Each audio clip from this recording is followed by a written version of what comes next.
Welcome to the bold analysis, ladies and gentlemen. Rigathi Gachagua received a delegation from Meru County on Saturday, and that sent shockwaves because the delegation that went to Wamunyoro residence in Nyeri was actually facilitated and organized by the former Agriculture CS Mithika Linturi. What then followed is a Sunday night interview in Meru television, Weru TV, when Mithika Linturi opened a Pandora box on his relationship with the president and why he is making his way to the Wamunyoro party. And in this podcast, I'm going to interpret the new wave. I'm going to interpret Mithika Linturi defection. Is that right? What is the mission? And is it something to celebrate about? Because Rigathi Gachagua must be extra careful on who he brings on his side. Kindly subscribe to our channel. I am still shooting the very last videos in Embu today. Thank you very much. I've been here for the Embu mission. We came back on Saturday early just to finish up, and we were building a house for our lady here, Virginia, the mother of 5, who was stranded and homeless. Of course, with 3 children having difficulties, some wounds in the leg, and also eye problem, and one with autism. So while there was a demand and need for the house, we did the house. So when it came up, we also decided to take the children to the hospital. Outspan Hospital is here. That was on Saturday, where they were treated and then taken back home. But after the house, a need was there that the house will come along with an economic empowerment. So we spoke with my team. We spent time with the community and herself, and we settled on Kuku. Kuku is a project that is going to support her so that she can kuku zikitaga mayai, anaweza uza mayai. It is a business that is doing well around this side. So akiuza mayai, she'll be able to get some stipend to supplement na ile yenye napata from the Mogoka cell, so that she can provide for the children. But for the kuku to be there, we needed to fence the homestead so that hizo kuku zikuwe enclosed, zisitoke. And that is why, as you can see here, the fencing is being done today and has been done. It is almost 90, by the time I was doing this video, it was 90% complete. So you can see the way they are fencing the home. And after fencing, kuku pia, ile nyumba ya kuku pia inajengwa. Someone is making it, the fundi is making it, then anafaa lete hapo. Then akisha leta hapo, in my next video, I think itakuwa isha later, I'll be able to show you about the way the kuku project is going to look like. And so that is what we've done as at that point, as what was actually pending is the toilet, which should be done tomorrow. So we just want to make a very good plaster one and then make the wall in a very decent manner so that we provide a full.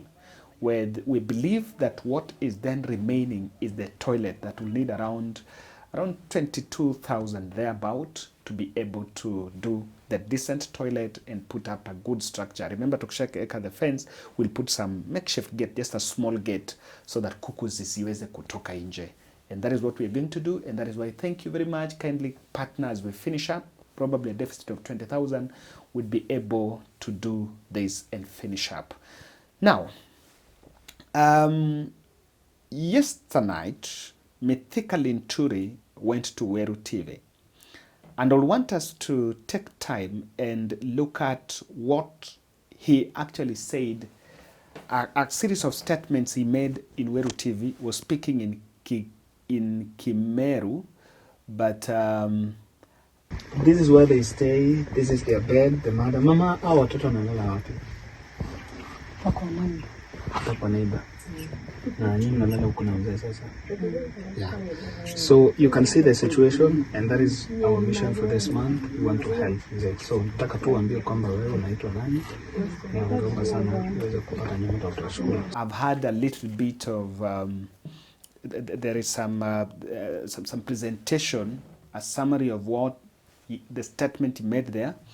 I'll want us to go through them one by one so that you look at what exactly then is saying and interpret these statements politically. Mimi imefika miezi 9 na lazima watoto azaliwe, lazima mtoto azaliwe. I was nowhere near the fertilizer scandal.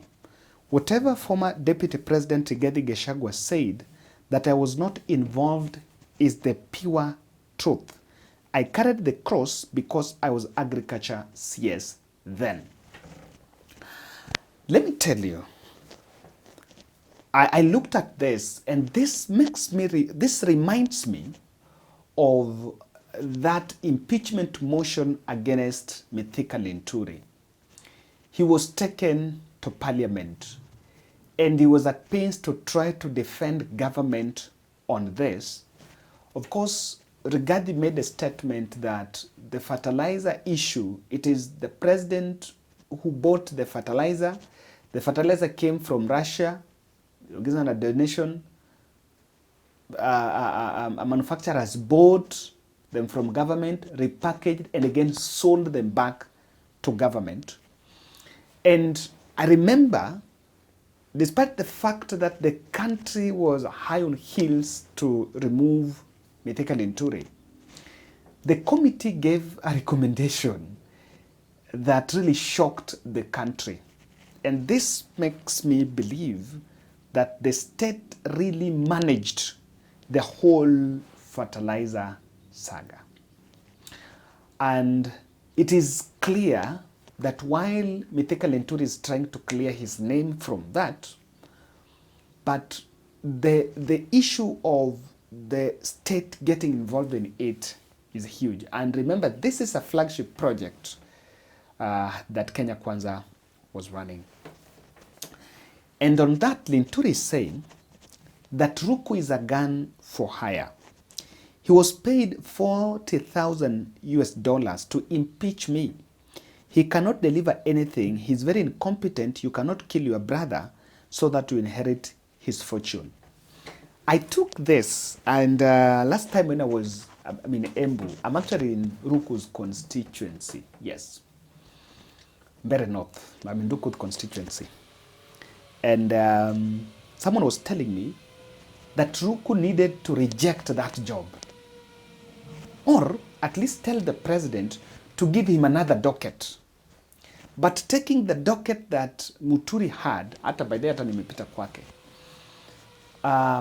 taking the docket that Muturi was holding was suicidal to his own political ambitions, because people feel you cannot kill your brother and inherit.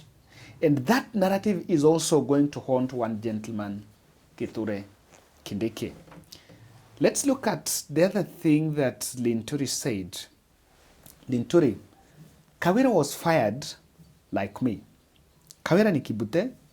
Sasa kama Mithika, ukinja Marinya njia, I can offer free legal services to her in the corridors of justice. Now, Mithika Linturi is defending Kawira Mwangaza. And this comes clearly that even that Kawira is going to listen to Rigathi team.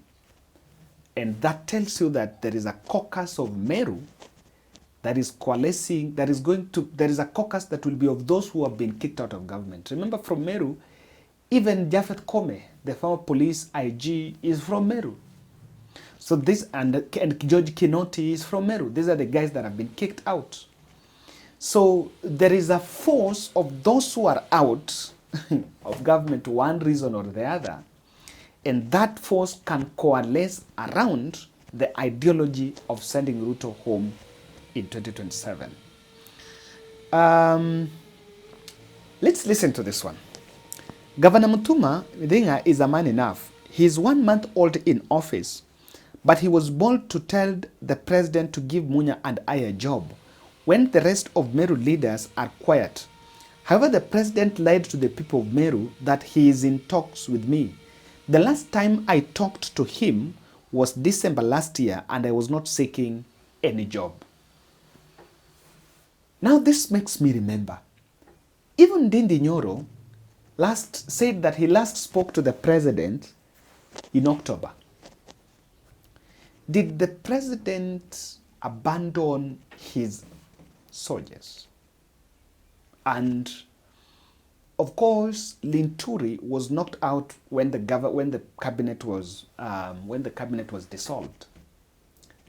But after dissolving the cabinet, or as Ruto is losing some Mount Kenya allies, does he really have a backup plan? Or clearly, it is a point of Nikisha Watoa, I have Raila is going to replace them. Because each one of them is saying, I last spoke to him last year. We are in April. It means that the president is fully banking on Raila Odinga. Another interesting one is here. My relationship with the head of public service was very bad because I used to question some of the doings in government, and on appointments, ministers are toothless.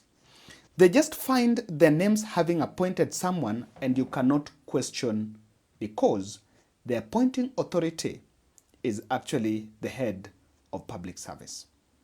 Now, that really took me by surprise, that then what is the essence of the cabinet ministers? This is something that we've been saying, that the president runs a one-man show. Exclusively, I've been able to speak with, some time back, I think that was last month, I was able to speak with a former cabinet secretary, a handler, a PA of a former cabinet secretary that worked with Uhuru Kenyatta. And he confided, and that cabinet secretary remained, he said his boss attended some early meetings before Ruto even appointed his cabinet. And from the word go, there were red signs. They could feel the difference between the Ruto cabinet and what was Uhuru's cabinet, that Ruto was running the cabinet as his personal property. So Mount Kenya is a bit technical, and I would at this point want us to listen to this speech from Gathoni Omshomba. Hatukusema Kenyatta must go. Wakati tulikuwa na Moi, tulisema Moi must go. Wakati tulikuwa na Kebake, sisi hatukusema Kebake must go. Wakati tulikuwa na Uhuru Kenyatta, sisi watu wa Central hatukusema Kenyatta Uhuru must go. Lakini kwa sababu sasa tuko na Ruto na ni wa Rift Valley, tunasema Ruto must go. Nataka Kiborek na vibaraka wake wanisikize vizuri. Nyinyi hamjui ile vita tulikuwa nayo na Rais Kibaki. Rais Kibaki wakati aliingia tamu yake ya kwanza, akienda kumaliza tamu yake ya kwanza, sisi wa Kikuyu ndio tulikuwa tunamulima asubuhi na mchana na usiku. Ni ukweli ama si ukweli? Rais Kibaki was forced to dissolve his cabinet, entire cabinet, wakati alimismanage maneno ya referendum ya yes and no, machungwa na bananas. Ukweli sio ukweli? Ukiona rais amedissolve cabinet yake yote, kulikuwa kunachekwa? Sasa wewe kijana Kiborek umezaliwa juzi. Wewe soma historia kwanza before uropokwe vile unarepokwa. Soma historia wewe.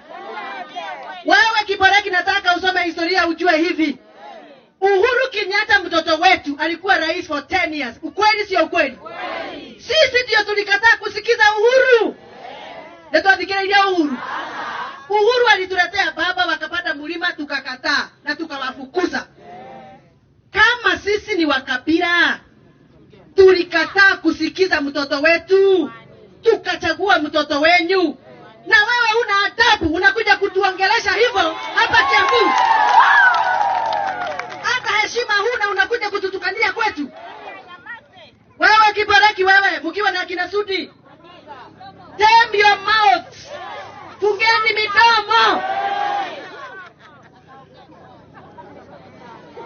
Haiwezekani kuwa hata shukurani hamna. Wako na shukurani hao? Tuliwachaguliwa mtoto wao, tukakataa kusikiza rais wetu Uhuru Kenyatta akatubebeleza, akatupeleka Sagana, akatuletea wazee wa kiama ni Gwadhuri. Tukakataa kusikiza mtoto wetu. Kama sisi ni wakabila vile unajaribu kusema, tungechagua huyu mtoto wao? Wewe acha zako wewe. Acha zako wewe. Hiyo narrative mumeanza hiyo tumekukanya wewe kiboreki wewe. Na utupatie heshima. Watu wangu! Watu wangu! Hiyo maneno tumekataa. Ni mwega. Sisi tulichagua Ruto kwa raha zetu na kupenda kwetu. Si ndio? Lakini akikosea, akiua watoto wetu tutanyamaza? Akituletea borea iko na uchafu tutanyamaza? Akitoa watoto wetu kwa NEMIS tutanyamaza? Akikataa kumaliza barabara zetu zile zilianzishwa na Rais Uhuru tutanyamaza? Wangapi wanasema nadhani yaendelee? Nadhani yaendelee?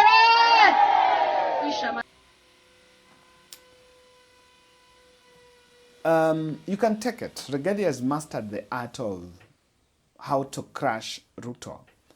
And it is not going to, and is part of a very strong opposition axis that cannot be ignored. So he's already getting traction in terms of how then they are going to handle their politics. So, and when you listen to the way he speaks, I think there is everything about interest on his axis. But then, I am of the opinion that Rigathi must also tread very careful. And I want to interpret Linturi's bombshell from a specific point of view. Kindiki grip in Mount Kenya is very low, especially that Mount Kenya East. And contrary to what the president thinks, he might not be able to deliver Meru because Mithika Linturi is a really force. In fact, he vied for governor against Kawira Mwangaza and lost to Kawira Mwangaza. So it's also going to be a very strong axis. The other interpretation about this is Ruto's kitchen cabinet seem to be controlling things behind the scene. And this makes me, this reminds me of a conversation going on in the Lowland. Currently, as we speak, one of the bloggers that used to work for Eliud Owalo is dead. Is known as Ken Arek. He was found dead in his house. Some very circumstance. And the discussion, and that has created a very interesting debate because as we talk, Ken's mother is sick. So apparently, even the Luo bloggers, the Facebook guys there, are actually arguing and they're saying that the broad-based people who are in government are giving handouts and they're not giving, they're supposed to consider giving people permanent and pensionable jobs, PNP. So people are demanding for PNP jobs because most of them are professionals. You get someone is a specialist on procurement, someone is communication, someone is finance, but then all of them have been turned to be Facebook bloggers, just sharing posts and about those cabinet secretaries. Now this makes me then, this is why this is crossing my mind, that the appointing authority is not those cabinet secretaries. If it's coming from State House, then really not so much is going to happen. And I'm tempted not to dispute this because even the MPs are going to State House to collect TSC letters. Yes. Even Jeshi, even the Jeshi and the police ones are going to be collected from the State House. So the appointing authority, there seem to be, and that creates some cartelism, where people create a cartel. Through a cartel, people benefit. And that is something that should actually worry the fellows shouting about broad-based. Those ministers you are bragging and parading before the people are not appointing anyone. Ruto is running the show. Number two, the betrayal tag is gathering momentum, and I don't think Ruto, the president, will be able to wither it off unless I think regarding schedule attacking Raila, but Mithika Linturi is coming up and saying it was a mistake to have Raila on table. It will be interesting to see how they will navigate such assertions. Thank you.